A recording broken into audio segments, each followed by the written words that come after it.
Salut! Je suis en train de tester la pièce magique qu'on met sur le Vulcanator pour mettre des gros chargeurs sans que ça se casse la gueule. Voilà, les vrais connaissent. Vous m'excuserez, j'ai un peu la flemme de mettre les chargeurs. J'ai une machine magique pour les remplir, donc je vais m'en servir. Ah bah oui. Mais bien sûr. Of course. Évidemment. Ya. Nine. Yes.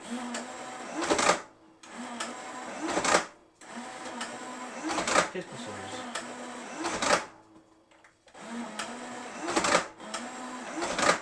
Spectaculaire. Génial.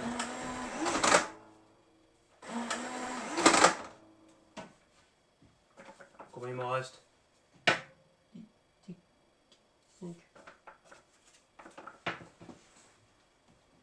Craque toujours autant cette table.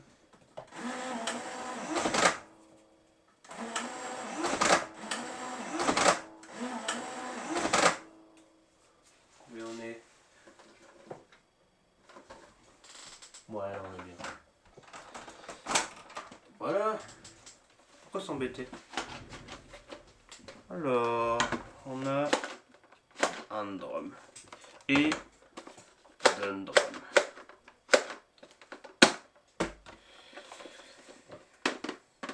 C'est beau. Ah si, je me disais, peut-être une place encore pour une fléchette.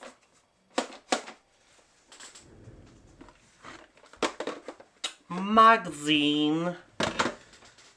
Et on a le Vulcanator. Ouais, normalement les ports chargeurs ils s'enlèvent. Là ils sont clipsés. Et cette magnifique pièce qui vient les retenir. Pour ne pas qu'ils se détachent parce que les chargeurs sont trop lourds.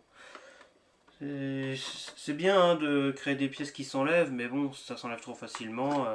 Bon. Je préfère ne jamais les enlever, si c'est pour me permettre de faire ce genre de truc.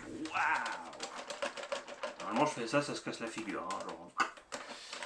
Là, j'ai presque envie de le mettre comme ça. Ouais! C'est débile là ce que je fais.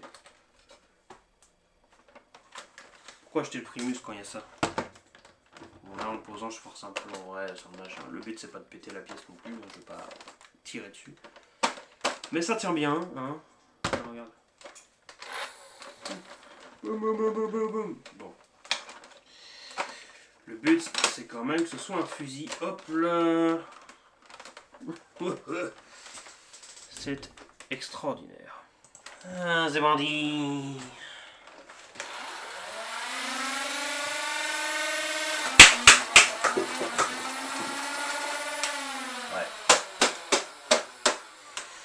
C'est des vieux drums, c'est normal.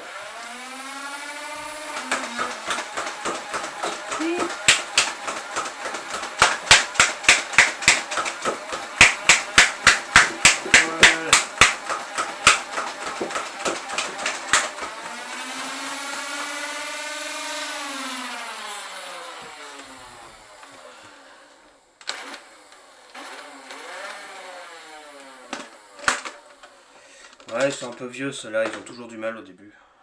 C'était ceux du Rhinofire, ils ont toujours été comme ça. Excellent! Je peux enfin mettre de gros chargeurs. Ou des ailes d'avion, genre ça. Bon, pas avec le support, mais bon. J'irai pas non plus jusqu'à mettre 2 drums de 50, de toute façon, déjà parce que j'en ai qu'un. Ça c'est réglé. Et ensuite, déjà que ça tient pas parce que justement c'est lourd, même avec le support, ça se trouve, je sais pas si je peux le péter le support avec 2 trucs comme ça. Je sais même pas si je pourrais les mettre ensemble. Ah oui, ça passera en vrai.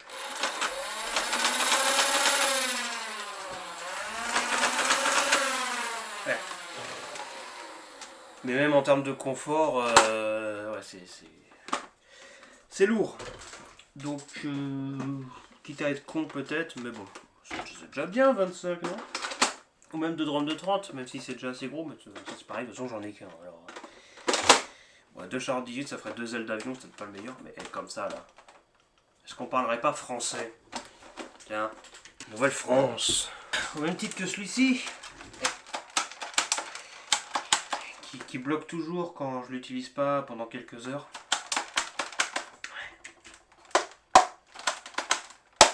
Je n'ai jamais compris pourquoi il bloquait quand on s'en sert pas. Il y a une pièce qui doit se frictionner avec le temps. Et donc c'est la fête avec les blasters mal conçus ces derniers temps. Là. Bah alors, j'arrive à le décoincer d'habitude. C'était l'un des premiers blasters de l'époque qui avait un bouton de désenraillement, donc c'est peut-être ce bouton là qui fout la merde. Ouais, dès lors que j'avance, le bouton il se met comme ça. Bah voilà. Non, c'est le bouton de désenraillement, dès lors que je ramène en arrière, il va à l'avant comme ça. Sauf que des fois il le fait presque tout de suite quand je commence à reculer un tout petit peu, du coup ça se coince. C'était pas encore tout à fait au point les boutons de désenraillement à l'époque. Hein. Bon, quand on a vraiment besoin ça marche, mais bon. Si vous aimez juste pas les blasters électriques, et ben voilà, vous êtes servi quand même. Boum! Incroyable. Pareil, je viens de l'obtenir celui-ci. Ça fait très longtemps que j'avais envie d'essayer. Bon là ça bloque un peu parce qu'il n'y a pas de fléchette. Le restricteur d'air. Mais quand il y a des fléchettes, généralement, c'est drôle. Fléchette. Mais oui, ça marche. Voilà, je vais vous le montrer. Hein, voilà, c'était l'accessoire. Le jour où je fais la review du Dark Zone Vulcanator, on en reparlera parce que c'est vraiment très important comme pièce. Quasiment toutes les personnes dans le monde qui ont un Vulcanator ont acheté cette pièce en 3D. Il y en a d'autres variantes un peu plus grosses, un peu plus développées. Ça c'est la pièce de base hein, qui va juste bêtement tenir les ports chargeurs. Il y en a qui font tout le contour directement, il y en a qui le font fait maison comme notre cher ami Ed Blasmode qu'on salue. Voilà, franchement bien. Donc c'est quand même plus drôle avec des tambours. Hein, enfin, moi je trouve. Allez bisous.